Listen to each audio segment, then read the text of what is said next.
There seems to be a real duality within the F1 paddock right now. Joy and misery can be witnessed in close proximity, separated by a matter of meters. From the rift in the championship between the drivers at Aston Martin, to the joys of Liam Lawsons' debut one moment, to then be told that he will just be a reserve driver the next. Everywhere you look, there seems to be a binaric situation where a complete flip is just seconds away. Nowhere is this more epitomized than the number 11 side of the Red Bull garage, where just next door resides the reigning world champion and record breaker, while a once hopeful championship contender is put on blast for his consistent underperformance. Want to know what Red Bull have been saying about Sergio Perez, and who have they got lined up to replace him? You might want to grab yourself a pillow to hide behind, because some of Helmut's most recent comments make for pretty uncomfortable listening. And stick around to the end to find out what Sergio's options are for his future, because the inevitable seems to be fast approaching for him. Sergio Perez is in trouble right now, and what's worse for him is that the team isn't even trying to hide it anymore. The Qatar Grand Prix saw a number 2 driver thrown to the back of the grid due to unfortunate circumstances, who then proceeded to carve his way back up through the field in a fury-driven pursuit to challenge for the podium positions which he saw as being rightfully his, which he almost achieved, missing out just by a matter of seconds. The Qatar Grand Prix also saw Sergio Perez failing to pass a bathtub with wheels driven by Guan Yu Zhou while driving the same car that won the Drivers' Championship just the day before, because he did not finish the race, and likely will go on to win the Constructors' Championship without even needing the other car's points tally. To call this weekend anything short of a disaster class from Perez would be a drastic understatement. Hell, on the weekend where he seemed to suffer a complete breakdown and commit a trainer abuse % speed run, Lance Stroll only finished 1 second behind Perez. When put like this, it's easy to see why Red Bull are no longer hiding their ire for Sergio's lack of performance, with both Horner and Marko opening up on Perez publicly in the last few days. Christian Horner made public his demands of Perez with a typical Horner warning that we're all used to seeing by now. In the life cycle of a Red Bull driver, publicly setting expectations often sows the seeds of their downfall within the team, with this seeming to be the last pleasant warning that Sergio will publicly receive, as Horner told Sky F1, "We really need Checo to get into that window, because it's not so much this year, but certainly next year we need him firing on all cylinders."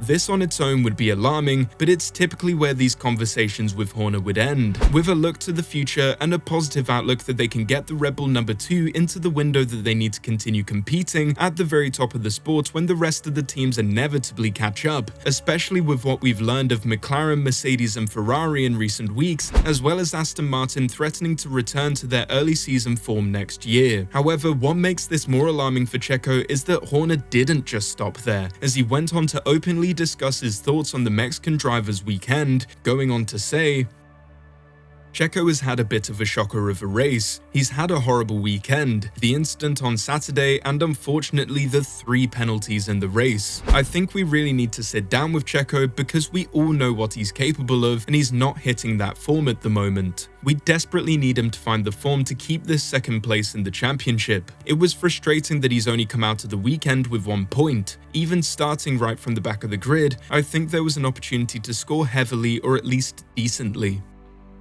More than anything else, the public acknowledgement of Checo's apparent crisis is a sign that Red Bull will be looking around at the worst case scenario here. What exactly will they do if Perez can't rediscover his form? They will obviously be considering this, as it's in the very nature of F1 teams to formulate plans for all eventualities. However, the Mexican driver's continued lack of form seems to be moving his exit from Plan Z all the way up to a possible Plan C or B. And God help Checo if it moves to the Plan A. With all of this, we were expecting a classic Marko tirade following the race, really laying into Checo and using his crisis as a way to platform his golden boy while punching down on Perez. However, what we actually got was rather eerie. Marko's comments weren't fiery, passionate, or inflammatory. They were cold, calculated, and precise. Normally, Marko and talking about Perez go together like ice and a hot fryer, with Helmut providing ample ammunition for backlash, but the Red Bull advisor relied less on hyperbole, rather he just spelt out the current situation, as he went on to say,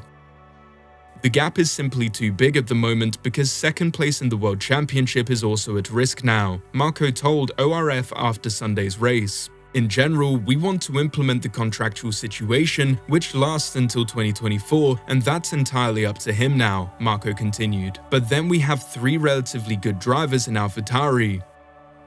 God, I know Halloween's coming up, but does anyone else have chills right now? If Perez loses out on P2 in the championship to Hamilton, we can't see Red Bull continuing their partnership for the Mexican driver, as they will undeniably see him as the weak link that will cost them in the next year's Constructors' Championship. Red Bull aren't the type of team to just wait around and not give someone the chop for underperforming. As Marko said, they have 3 drivers waiting in the wings. So then, it seems like the hardest decision for Red Bull moving forward will be this. If Perez doesn't perform, which one of our Galactico world-beating superstar drivers that we currently have sitting in a paddling pool with a gearbox do we bring up to the team? Surely they are such perfect candidates that choosing between them will be impossible, right? Well, no. Red Bull's problem is precisely the opposite. There is no suitable heir. All of the good Red Bull Academy drivers are either too young and inexperienced, such as Lawson, Iwasa, and Hauger, aren't from within the Red Bull family at all in the case of Tsunoda, and other potential external imports from other teams, or they don't fully trust their abilities and don't want to rush their rehabilitation within the sport with Daniel Ricciardo. All other prospects for Red Bull were rushed into the seat too early following Daniel's shock departure a few years back, leaving them like Jedi younglings at the Jedi Temple during Order 66. Master Marko, Max is too good for us. What are we going to do?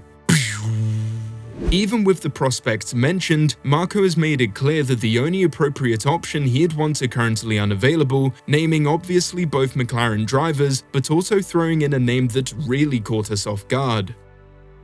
We just don't have any other alternatives, otherwise he might have a problem. At the moment I only see one person that would come close to keeping up with Max, Fernando Alonso. So without drivers that are ready, trusted or suitable, surely Red Bull just have to back Perez. Well, Marko also went on to display his lack of faith that the upcoming races are what Perez needs to turn his season around, as he said, that won't make things easier for him. Moreover, a sprint race in the US is exactly what he doesn't need right now. That makes it harder for him because he always needs time to get up to speed. I hope Austin comes good midway, then I'm sure it will work again in Mexico. So what options do Red Bull have exactly, and is their potential lack of better options going to keep Checo in an F1 seat? It would seem that way, because either they stick with something that clearly isn't giving them what they're looking for, or they'll have to take a punt on one of the current undesirables they have in the ugly younger sibling team. That, or pray that someone outside of the sport with enough potential to at least be worth taking a risk on gets enough super license points to come in, but we really don't see that happening. Next year may well be an incubation period for Red Bull, where damage limitation on their championship aspirations will take priority while they prepare their next driver in the sister team, giving someone like Liam Lawson the experience they need to truly compete rather than just rushing him into the team. So as the credits roll at this season of Red Bull, this is the best case scenario that we can see for a where are they now. Checo gets released and no longer faces the backlash and pressure, perhaps taking a sabbatical year before re-entering with a team down the line, perhaps one of the ones that will be looking for an experienced pair of hands to usher them into the sport, like Audi, Andretti, or the elusive 12th team. Ricciardo gets the call up for next year, with no expectations other than just to score points safely and don't get in Max's way, and then he can have the dream retirement that he's always wanted. Lawson moves into AlphaTauri and gains his experience that he'll need for his Red Bull promotion in a year or two. Tsunoda continues to be a steady benchmark for comparison to Lawson, gaining even more experience before following Honda to Aston Martin in 2026. AlphaTauri then gets bought out and an exciting new name enters the sport, and we all live happily ever after. Well, that is except for Alpine, because they'll still be in the mud.